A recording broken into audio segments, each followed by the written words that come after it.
Saludos, aquí estamos en la primera parte de la lección número 137 de nuestro curso de precálculo. Estamos resolviendo la forma canónica o estándar de la hipérbola que estábamos discutiendo, ¿verdad? Para la incógnita y. Así que fíjese que en esa ecuación, ¿verdad? Que fíjese que es fraccionaria, lo primero que haremos será eliminar las fracciones multiplicando por el mínimo común múltiplo que hay entre las dos entre los denominadores de las dos fracciones que contiene esa ecuación fraccionaria, que viene a ser el mínimo denominador común de entre ellas, ¿verdad? Y fíjese que ese mínimo común múltiplo es la multiplicación de a cuadrado por b cuadrado. Pues aplicando la ley de multiplicación de las igualdades, multiplicamos ambos lados de esa igualdad por a cuadrado b cuadrado. Cuando yo multiplique esa expresión, ¿verdad? A cuadrado b cuadrado por el primer término en el lado izquierdo, el denominador a cuadrado cancela con este a cuadrado y nos queda b cuadrado por x cuadrado. Mírenlo aquí, b cuadrado por x cuadrado menos. Y al multiplicar este segundo término en el lado izquierdo de nuestra ecuación por esta expresión, el b cuadrado cancela con el b cuadrado y nos queda a cuadrado y cuadrado, así que será menos a cuadrado y cuadrado. Y en el lado derecho, cuando multiplique 1 por esa expresión, ¿verdad? A cuadrado b cuadrado, que recuerde que es el mínimo denominador común que hay entre las fracciones que contiene esa ecuación fraccionaria, pues dará 1 por a cuadrado b cuadrado, pues a cuadrado b cuadrado. Fíjense que ahora vamos a dejar este término, que es el que contiene a nuestra incógnita y, solo en el lado izquierdo, así que será menos a cuadrado y cuadrado será igual a este término que está en el lado derecho, a cuadrado b cuadrado, y transponemos restando en ambos lados de esa ecuación ese término b cuadrado de x cuadrado, ¿verdad? Y ahora, para convertir este término en positivo, multiplicamos en ambos lados de esa igualdad aplicando la ley de multiplicación de las igualdades por negativo 1. Este se convierte en positivo, será igual a, y al multiplicar negativo 1 por este que es negativo se convierte en positivo, lo coloco en primera posición, b cuadrado de x cuadrado ahora positivo. Y este a cuadrado b cuadrado, al multiplicarlo por negativo 1, se convierte en negativo a cuadrado b cuadrado, lo colocamos en segunda posición. Y ahora, para dejar la y cuadrado sola, ¿verdad? Dividimos entre el coeficiente que acompaña a la y cuadrado, que es a cuadrado, en ambos lados, aplicando la ley de división de las igualdades, ¿verdad? En el lado izquierdo se cancela el a cuadrado y nos queda y cuadrado será igual a esta expresión que está en el lado derecho, que fíjense que yo la puedo reescribir aplicando el teorema que nos dice cómo restar fracciones, ¿verdad? Como el primer término sobre ese denominador, ¿verdad? B cuadrado de x cuadrado sobre a cuadrado menos este segundo término, ¿verdad? De ese numerador entre ese denominador, a cuadrado b cuadrado entre a cuadrado y a cuadrado se va y nos queda menos b cuadrado nada más, porque recordamos que este a cuadrado se nos acaba de cancelar, ¿verdad?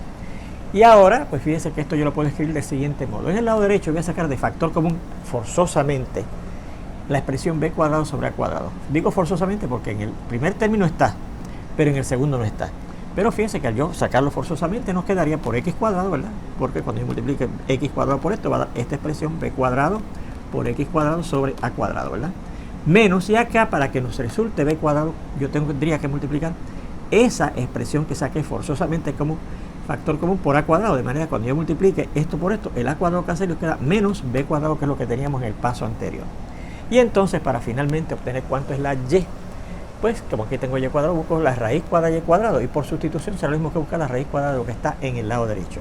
Aquí claramente saldrá el valor absoluto de la y por una propiedad de radicales que vimos en el álgebra intermedia, y acá nos dará la raíz cuadrada de este primer factor, que será la raíz cuadrada del numerador, que es b, sobre la raíz cuadrada del denominador, que es a, ¿verdad? Y por la raíz cuadrada de, y entonces de esta expresión, que fíjense que también la voy a factorizar forzosamente sacando el x cuadrado como factor común, porque fíjense que aparece en el primer término, pero el segundo no. Así que es una factorización forzosa, ¿verdad? Y claro, al sacar x cuadrado del factor común, primero nos queda por 1 para que nos dé x cuadrado por 1, x cuadrado, y acá, para que nos salga menos a cuadrado, tengo que multiplicar el x cuadrado por a cuadrado sobre x cuadrado para que el x cuadrado cancele y nos quede menos a cuadrado, que es lo que teníamos en el paso anterior. Así es que eso nos dice que si el valor absoluto de la y es esto, entonces la y puede ser más o menos esta expresión, ¿verdad que sí? B sobre a por la raíz cuadrada de x cuadrado que sale, que es x, por la raíz cuadrada de esta expresión. Bueno, pues ahora vamos a indicar aquí, se nos borró lo que teníamos escrito aquí, pero dice anote. Ahora note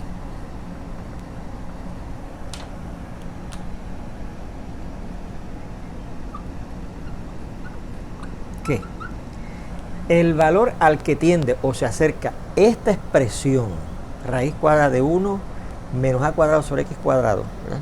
Cuando la x se hace grande en valor absoluto, y eso de a qué se acerca, recuerde que es el límite, ¿verdad?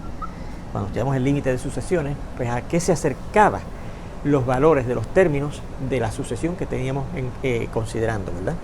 Pues el límite de esta expresión, cuando el valor absoluto de esa x se hace grande, o sea, cuando el valor absoluto de la x tiende a infinito, de esa expresión, ¿verdad?, que está aquí, raíz cuadrada de 1 menos a cuadrado sobre x cuadrado,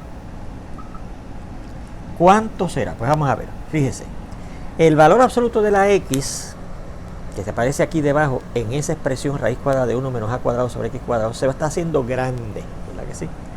Y si yo cojo un número grande, positivo o negativo, y lo cuadro, da un número positivo todavía más grande, ¿verdad? O sea que mientras más grande sea la x en valor absoluto, más grande va a ser esta expresión x cuadrado que está aquí debajo. Y claro, como la a, recuerde que es una constante, ¿verdad? Que fue la cogimos como una constante al principio de la discusión de la hipérbola, ¿verdad? Una constante entre una cosa que se pone cada vez más y más grande, pues entonces esta expresión que está aquí dentro se pone cada vez más y más pequeña, ¿verdad? Porque si cada vez divido entre un denominador más grande, pues se pone cada vez más y más pequeña, o sea que se acerca su valor a 0. Así que esta partecita de acá se acerca a 0. Así que ¿a qué se acerca el valor de esa expresión?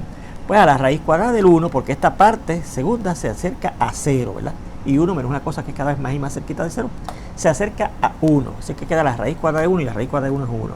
O sea que esta expresión que está aquí, mientras el valor absoluto de la x se hace grande, o sea, tiende a infinito, se acerca a 1.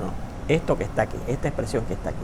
Luego, esto significa que las ordenadas, porque recuerde que la y son las ordenadas de los puntos que están en la hipérbola, cuya forma canónica o estándar de esa ecuación es esta que está aquí, ¿verdad?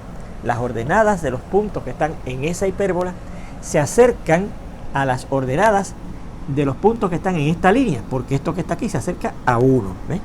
Así es que, por lo tanto, la y, las ordenadas de los puntos en esa hipérbola, ¿verdad?, que son los valores de la y, se acercan a las de los puntos, a las ordenadas de los puntos en las líneas y igual a más o menos b sobre a por x, ¿verdad? Porque esta parte se acerca a 1, ¿verdad? Así es que, ¿qué quiere decir eso? Que si las ordenadas de los puntos en nuestra hipérbola se acercan a las ordenadas de los puntos en estas líneas, b sobre a por x y negativo b sobre a por x, eso quiere decir que esas dos líneas, b sobre a por x y negativo b sobre a por x, esas dos líneas son asíntotas oblicuas, porque no son ni verticales ni horizontales, ¿verdad?, de esa hipérbola. Bien, pues mire, definimos lo siguiente: el segmento con los extremos, con puntos extremos 0b y 0 negativo b, ¿verdad?, que recuerde que los vimos, ¿verdad?,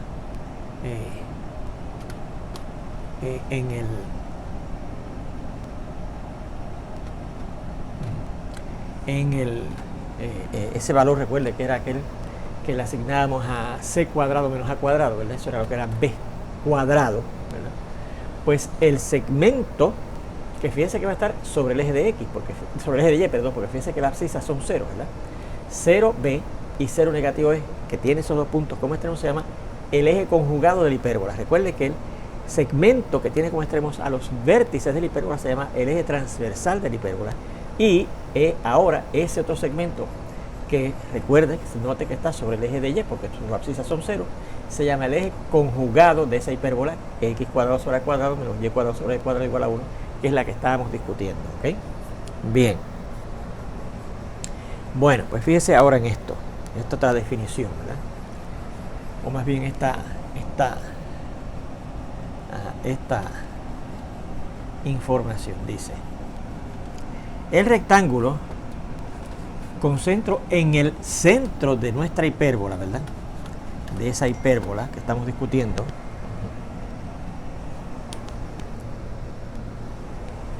el rectángulo con centro en el centro de esta hipérbola que estamos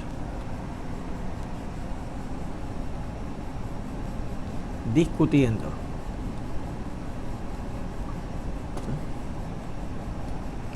que es esa que dice x cuadrado sobre a cuadrado menos y cuadrado sobre b cuadrado igual a 1, se llama el rectángulo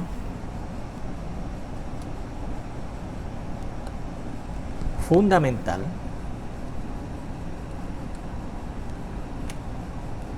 de esa hipérbola, ¿verdad?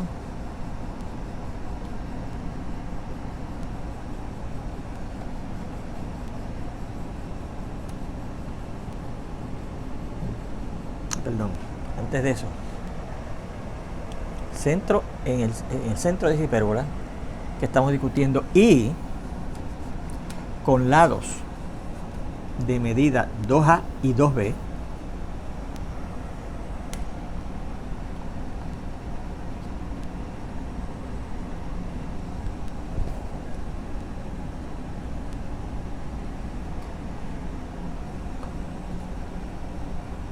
se llama el rectángulo fundamental de esa hipérbola, ¿verdad?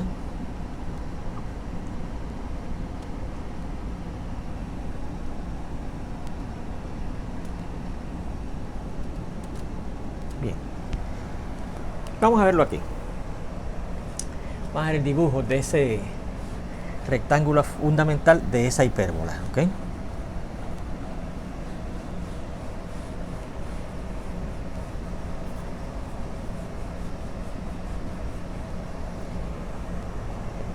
Tenemos aquí nuestro eje de Y y nuestro eje de X, ¿ok?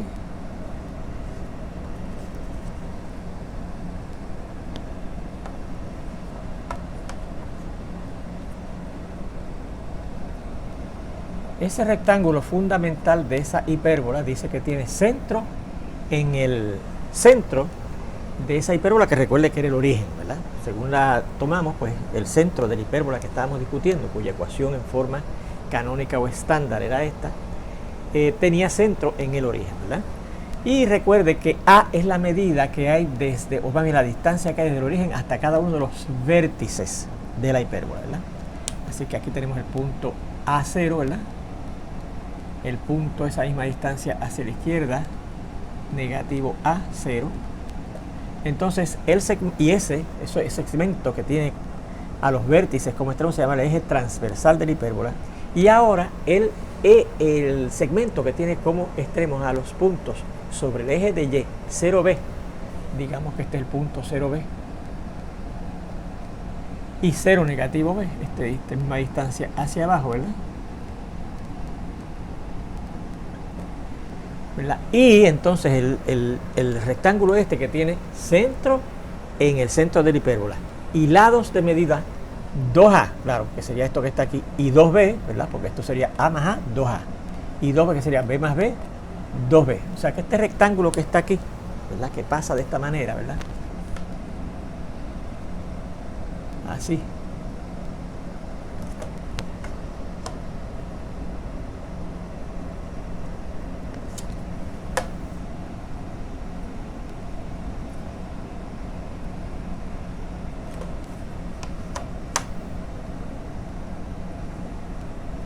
Ese rectángulo que está aquí se llama el rectángulo fundamental de esa hipérbola, ¿ok? Que estamos discutiendo, ¿ok? Note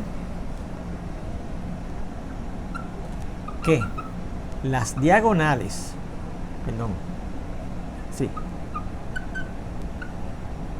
de ese rectángulo fundamental, estos que están aquí, estas diagonales, ¿verdad? Esto que está aquí, esta es una de las diagonales y esta es la otra diagonal de ese rectángulo, ¿ok?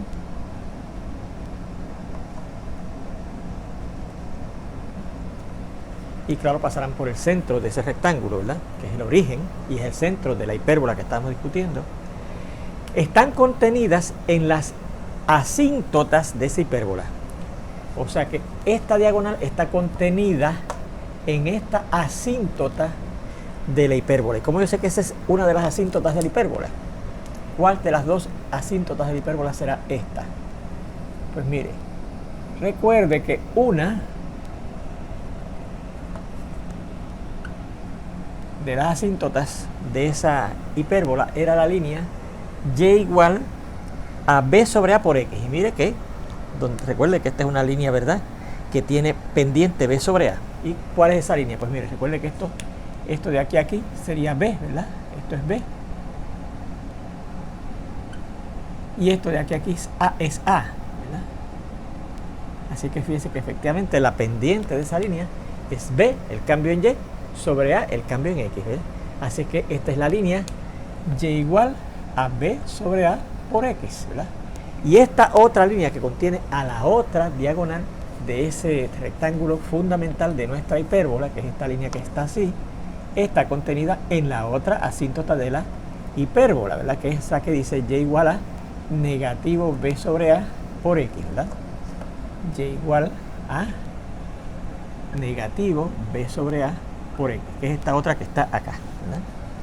Porque fíjense que es la misma pendiente, ¿verdad? Cambio de la y, que es b, sobre cambio de la x, que es a, b sobre a por x, pero como es decreciente, ¿verdad? Pues entonces es la línea y igual a negativo b sobre a por x. Así que fíjense que lo que estamos diciendo aquí, nota que las diagonales de ese rectángulo fundamental están contenidas en las asíntotas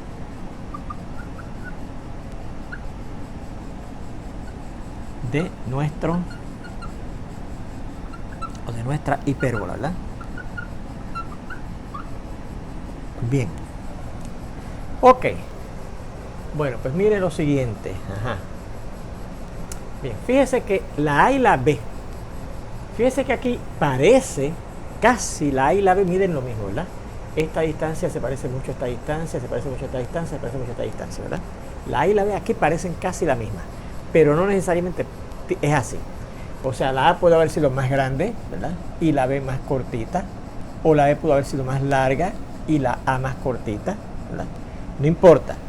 La cuestión es que si da la casualidad que la A y la B, o sea, este valor B y este valor A son iguales, la hipérbola, ¿verdad?, que tiene entonces a las líneas y igual a b sobre a por x y negativo b sobre a por x, se llama una hipérbola equilátera o cuadrada. ¿Por qué? Porque su rectángulo fundamental sería un cuadrado, ¿verdad? Si esta distancia es igual a la distancia b, pues entonces 2a, ¿verdad?, será igual a 2b. O sea, que los lados de los opuestos de ese rectángulo sean congruentes y sería un cuadrado, ¿verdad? Así que como definición vamos a indicar lo siguiente. Si ocurre que A es igual a B, decimos que la hipérbola es equilátera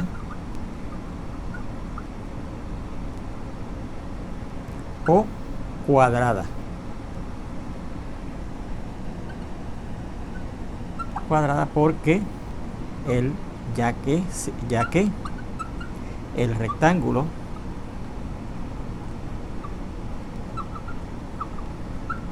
fundamental sería un cuadrado, ¿ok? Bien. Porque entonces fíjense que si la A es igual a 2b, entonces 2a, que es la medida de este lado, será igual a 2b, que sería la medida de este lado, y claro, y los lados opuestos correspondientemente. Medirían lo mismo los cuatro lados, ¿eh? Sería una hipérbola cuadrada, porque su rectángulo fundamental es un cuadrado, o se le llama una hipérbola equilátera, ¿ok? Muy bien. Bueno, pues ahora vamos a indicar lo siguiente. Fíjense que esta discusión nos llevó a una hipérbola que tenía centro en el origen y eje focal sobre el eje de X, ¿verdad que sí? Pues si da la casualidad que la hipérbola que estoy discutiendo tiene también centro en el origen, pero eje focal sobre el eje de Y, ¿ok? Sobre el eje de Y. La forma canónica o estándar de su ecuación es la siguiente. Si ocurre que la hipérbola tiene centro en el origen, igual que esta que acabamos de discutir, y eje focal sobre el eje DY, ¿okay? Que es diferente a lo que la hipérbola que estábamos discutiendo aquí, que tenía centro en el origen, pero eje focal sobre el eje de X, ¿verdad? Su forma, la forma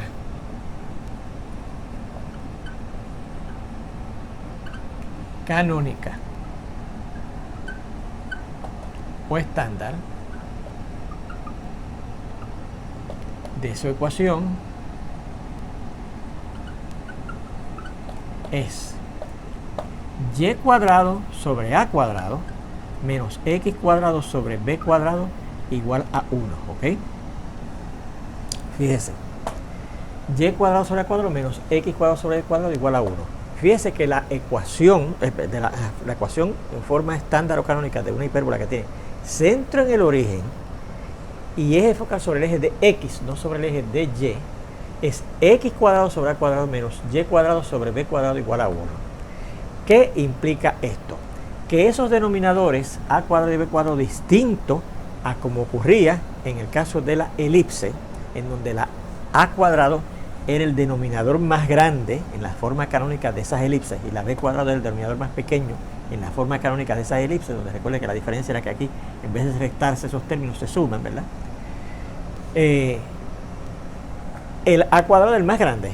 Pues fíjense que ahora el a cuadrado no necesariamente va a ser el más grande de los dos, sino el que está en el término positivo en la forma canónica o estándar de la ecuación de una hipérbola, ¿ok? Note entonces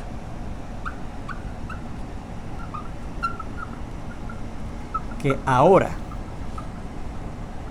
a cuadrado será el denominador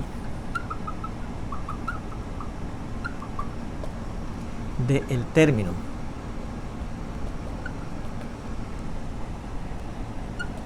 positivo en la ecuación estándar o canónica de una hipérbola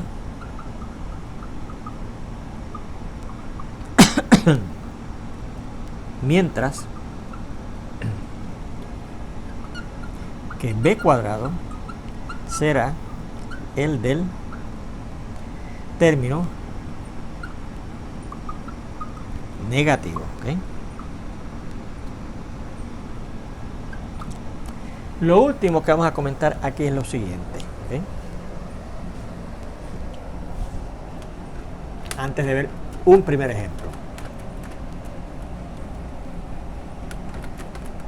Dice así.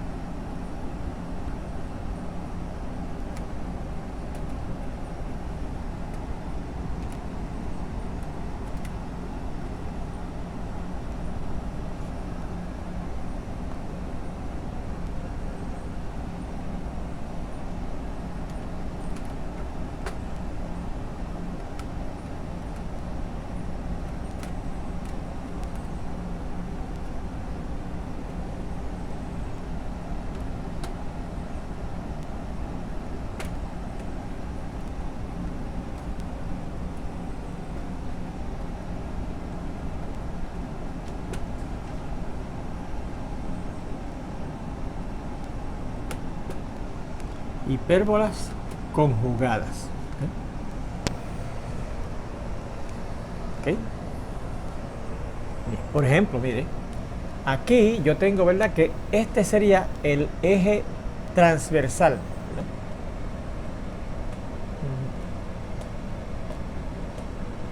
El eje perdón, no es el eje focal, el eje transversal.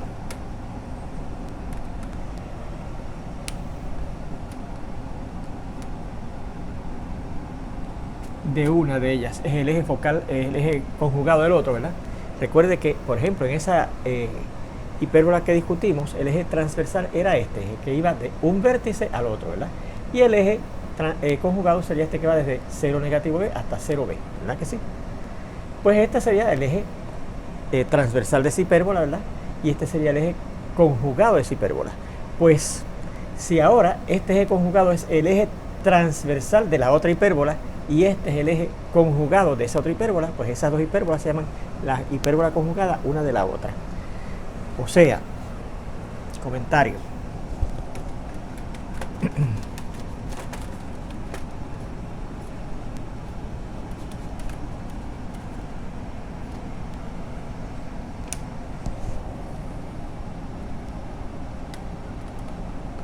¿Qué significa esto?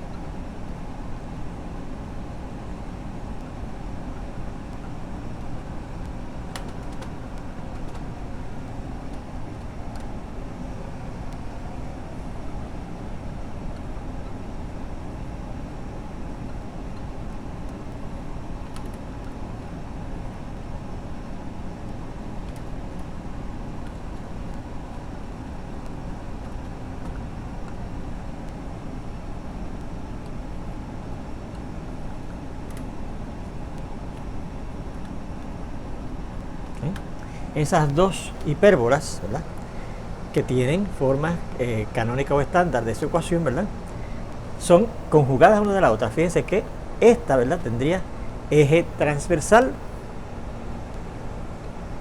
¿verdad?, de largo 2a y eje conjugado de largo 2b. Y esta otra tendría eje transversal de largo 2a, pero entonces a lo largo del eje de y, y esta tendría eje conjugado de largo b a lo largo del eje de x, ¿verdad? Se intercambian el eje focal con el eje, perdón, el eje transversal, que claro coincide con el eje focal, ¿verdad? Y se intercambia con el eje conjugado, ¿okay?, una con la otra. Ahora sí, por ejemplo,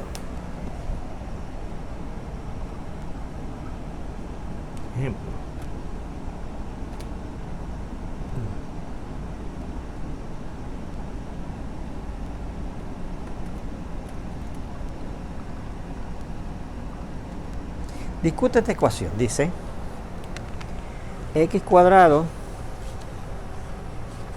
sobre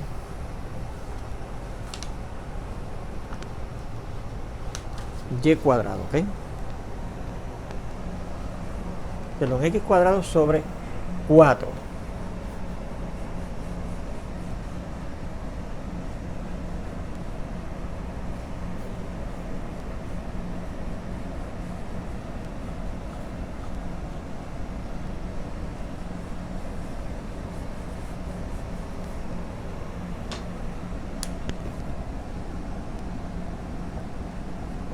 menos y cuadrado sobre 9 es igual a 1, ¿ok?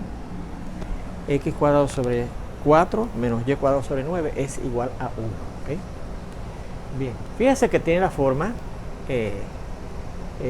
canónica o estándar de la ecuación de una hipérbola que tiene eje focal a lo largo del eje de x, porque fíjese que x cuadrado es el término, o sea, el término que contiene a la x cuadrado es el término positivo, ¿ok? Y claro, el término que es negativo que contiene la y cuadrado, ¿verdad? Y por lo tanto, aquí la a cuadrado, usted se vería tentado, si estamos pensando en términos de elipse, que pensaría que era el 9, que es el más grande, el denominador más grande, pero no. Pero el a cuadrado es el 4, el denominador del término que es positivo, ¿ok? Así que vamos a terminar esta primera parte de esta lección diciendo lo siguiente. Vea que esta es la forma canónica o estándar de la ecuación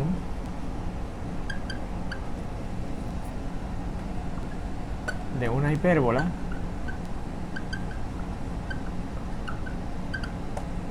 con centro en el origen y eje focal sobre el eje de X, ya que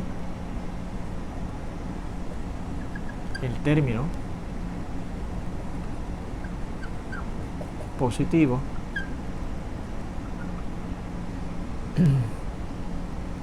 es el que contiene a la variable X. También vea que a cuadrado es el 4, no es el 9. Recuerde que en el caso de la elipse el a cuadrado es el denominador más grande. Ahora el a cuadrado es el denominador del término que es positivo.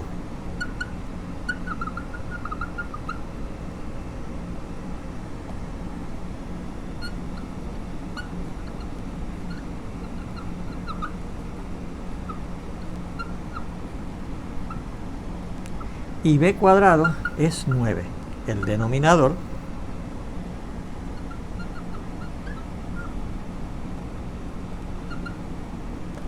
con término del término negativo. ¿Okay? Bueno, pues con eso terminamos, ¿verdad? Esta primera parte de esta lección número 137. Ya prontito, espero verlos en la segunda parte. Hasta entonces.